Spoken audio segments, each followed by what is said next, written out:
Hello everyone, welcome back to the channel. My name is Brian, and today we are taking a look at Ben Holladay Bottled-In-Bond Straight Missouri Bourbon Whiskey. This is another bottle that Will left with me. Will, thank you again. When he was in town a couple of weeks ago, so we previously took a look at the Joseph Magnus Cigar Blend samples, and then this is one of the bottles that he had left.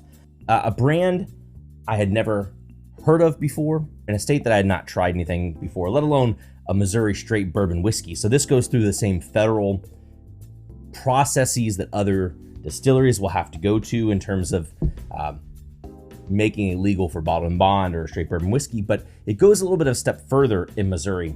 And to be considered a Missouri Straight Bourbon Whiskey, it must be mashed, fermented, distilled, aged, bottled in Missouri, but it also needs to use oak from Missouri as well as corn from Missouri. So you're really getting a snapshot of terroir. Now, you would have to be one to follow all the grains and the wood and all that already to know what is this going to give you a taste like that is different from maybe Kentucky straight bourbon whiskeys bottled-in-bond. We might not be able to make that distinction necessarily, but I am still very excited to try the 6-year product out of Missouri. This was distilled in spring 2016, bottled in 2022 from DSP MO 5.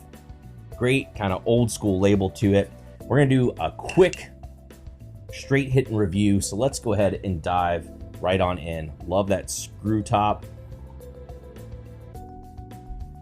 And we're not going to get the luxury of doing this on this particular video, but from the past tastings that I have done, I highly recommend that you let this sit open for 5-10 minutes or so before you dive into it. If you can, even grab a glass that's really good for nosing.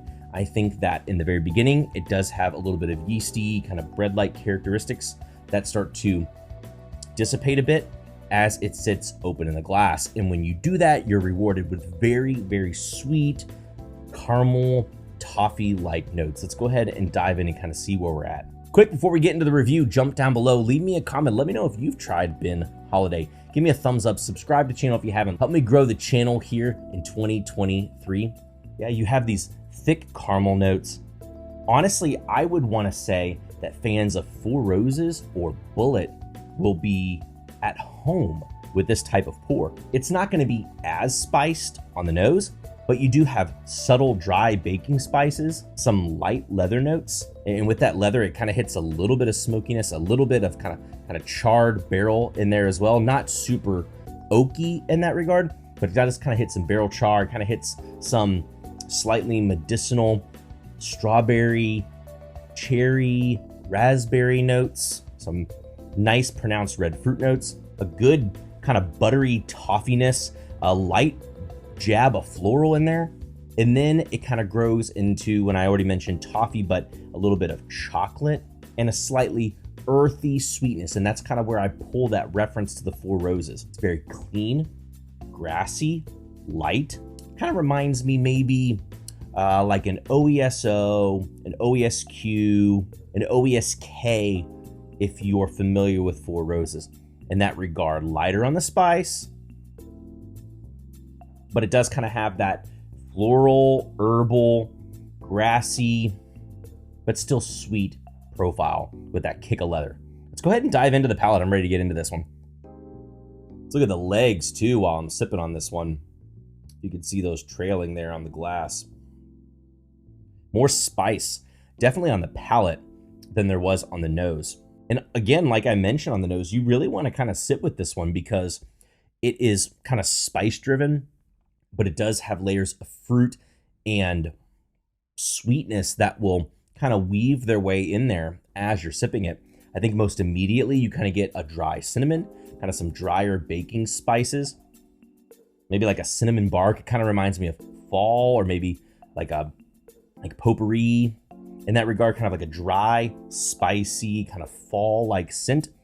Has a nice thick body that gives it a little bit of oomph. I wouldn't have expected this to be 100 proof, kind of with what I'm tasting here. Pretty chewy for 100 proof. Has some cola-like notes, and then again, slightly medicinal cherry, raspberry fruit as well. Towards the end, you get a revisit of those spices like we mentioned in the front of the palate. Sort of dry, kind of reminds me of like a walnut skin or kind of dry walnut, but then it meets this kind of tannic oak. It's not overly bitter, it's not overly oaky, but you still kind of have a dry tannic nature like you would with oakiness. Kind of complements the spices, kind of complements that walnut note that I mentioned. All around, really interesting pour. It has all of the core flavors that I would look at kind of in my flavor pocket, but they're a bit short-lived on the palate and they kind of lack full depth. But for the price, and again with the hopeful promise that I thought I saw a picture recently that they're going to come out with cask strength expressions of this, we would hope that maybe we'd see it continue to mature a little bit too. But for coming out of the gate at this 6 years old, man, this has flavor that even some of the legacy brands don't seem to pack. So there is a lot to love in this bottle. Again, Ben Holladay Bottled-In-Bond. Will, again, thank you so much for letting me try this. Definitely an interesting one. I'm glad we got to bring this out. Something, again, that was not on my radar at all that I look forward to trying. Let me know if you all have tried Ben Holladay. Let me know if there's other products that you all want to hear me talk about that might be off the beaten path like this one was. And I'd love to hear your all's thoughts down below. Leave me a message. Give me a thumbs up. Subscribe to the channel if you haven't. I want to make sure I'm continuing to bring content that you're interested in hearing about here in the new year. Thanks everybody for tuning in. And as always, see you later.